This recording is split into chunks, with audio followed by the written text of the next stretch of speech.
La ville de Séman devrait accueillir bientôt une usine de transformation de manioc. Les travaux de construction vont débuter en janvier 2016. L'infrastructure dont la construction nécessitera un investissement de 100 millions de francs CFA permettra la production de farine de haute qualité. Le district autonome de Yamoussoukro contribuera à hauteur de 30 millions de francs CFA. Pour Séman, qui est l'un des bassins de production de manioc de la Côte d'Ivoire, la création de cette usine offrira plusieurs emplois.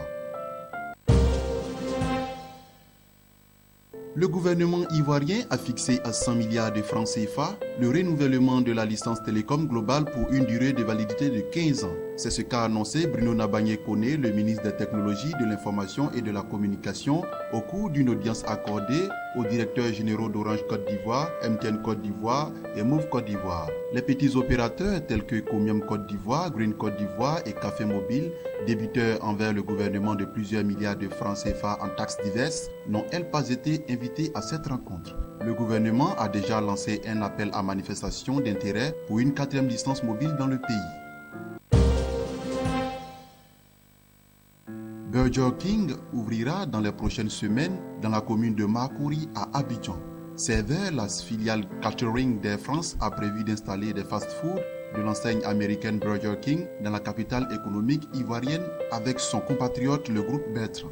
Après Carrefour, Serveur entend ouvrir un autre restaurant à l'aéroport international Félix Houphouët-Boigny d'Abidjan avant de se développer dans les autres villes du pays.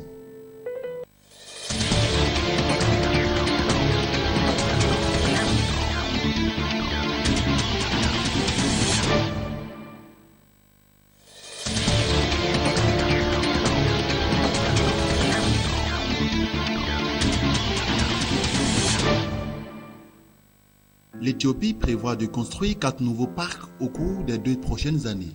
L'investissement est estimé à près de 2 milliards de dollars. C'est ce que rapporte l'agence d'information Reuters. Tadesse Haile, le ministre éthiopien du Commerce et de l'Industrie, a précisé que ces parcs seront installés dans les villes de Dire Dawa, Kombolcha, Mekelle et Adama, avant d'ajouter qu'ils vont offrir de nombreux avantages pour les entreprises étrangères. Le nombre de cartes bancaires en circulation au Maroc a augmenté de 7,4% pendant les 9 premiers mois de l'année. Ce chiffre est en comparaison avec celui obtenu à la même période en 2014, selon les données du Centre monétique interbancaire marocain.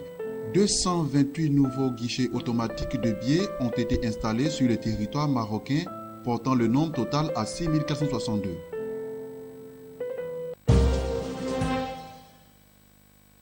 Renault Algérie a vendu une voiture neuve sur 3 durant les 10 premiers mois de cette année. C'est ce qu'a révélé la chaîne BFM Business. Guillaume Josselin, le PDG de Renault Algérie, a déclaré que Renault a atteint 33,6% de sa part de marché en 2015 contre 26,2% à la même période en 2014. Le constructeur français peut se féliciter d'avoir investi 50 millions d'euros dans la construction d'une usine à Oran, détenue à 51% par l'État algérien. Cette usine a permis de créer 500 emplois. Avec l'arrivée de plusieurs fournisseurs tels que Jactal pour les pièces d'injection plastique, 500 emplois supplémentaires sont attendus.